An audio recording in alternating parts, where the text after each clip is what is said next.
Hi, welcome to the new features demo for CrazyTalk Animator.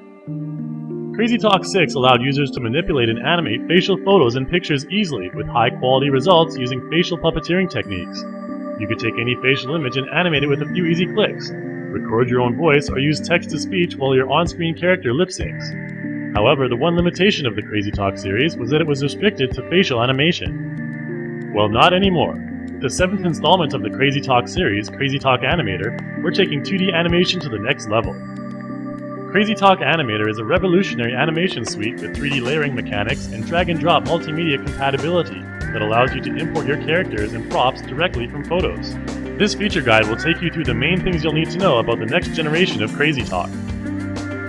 Between the project and export buttons at the top, there are 4 main areas which you will use when composing your animation. The first one is the Actor button. This will allow you to choose from an assortment of characters to bring into your stage. In the animation section, there are a variety of full body and facial animations to choose from. These action animations only require a simple click to activate. In the last tab, there are a number of scenes and backgrounds that you can use to make a suitable environment for your animation, as well as props that you can modify and use in any kind of scene. You can drag and drop any sort of media you want into your scene to make it complete. Here, I'm adding a SWF file of a TV frame to give my character something to talk about. I can drag an AVI video into the frame as well. I'll resize that and add a PNG file of a pillar to give the stage a bit more of a classic look. With clicking and dragging, I can create a scene like this in minutes. Below the main menu items at the top are some other functions as well. If you select 3D view, you will get a true 3D view of your scene. Then you can move elements back and forth to create a stronger 3D effect. Use the Duplicate button to create a copy of any item on the screen, from characters to props. Flip will simply flip your character from one side to another. This is a useful tool for quick turnarounds. The Link tool allows you to link objects together. After I link these two characters together, they will move forward together whenever I move the parent object around the screen. This is really useful for attaching SFX or props to moving objects.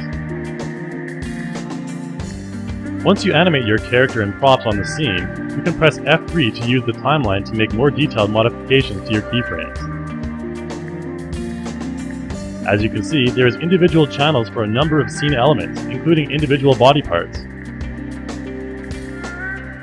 The first thing you might want to do in CrazyTalk Animator is import your own character onto the screen. Go to the Import Actor button on your left menu bar. You can open a saved project, import a new one, or else open a sample image.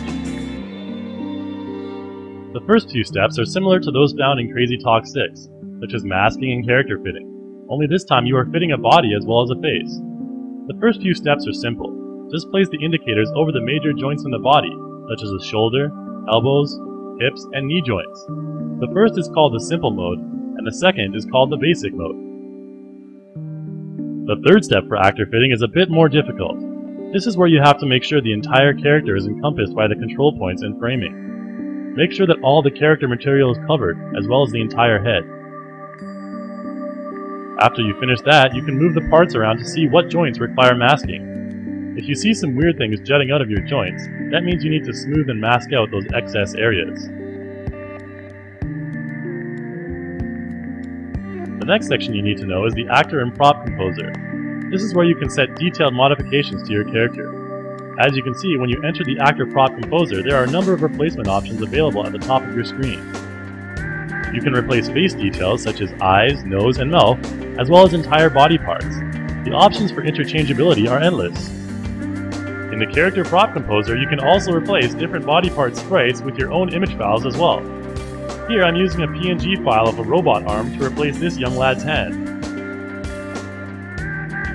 Just put it into position and I can apply an animation right away. Previously in CrazyTalk 6, you could animate character expressions through morphing like this. But now, Animator brings in the new possibility of sprite-based animation. Facial puppeteering with sprite-based characters is a little different. Instead of morphing the image, the puppeteering function will replace certain sprites to match the desired expression, like you see here. You can use those expressions to add exaggeration to body animations as well. I can selectively change facial sprites manually during this animation to come up with a result like this. where the facial expression suits the motion more. That means if you have body animations or images already prepared, you can easily import them this way. In the body puppeteering window, there are a number of isolated as well as full body preset motions in the library. The basic movements simply animate particular parts of the body, while the default motions are full body animations. In this window, there are two ways to animate the body. With mouse control, I can move my mouse around the screen to determine the timing and exaggeration of the movement. When I have the slider control tab selected, the animation will repeat itself, and I will be able to make modifications as the animation plays in order to get the perfect movement that I want. If you want to try for more detailed body movement, you can select the motion key editor on the left of the main stage window as well. Here you can individually rotate and modify each section of the body. There is also a detailed mode where you can isolate each different body part. Once you've made the pose changes, CrazyTalk Animator will automatically animate to that modified keyframe from the last keyframe position. You can essentially make any pose you want.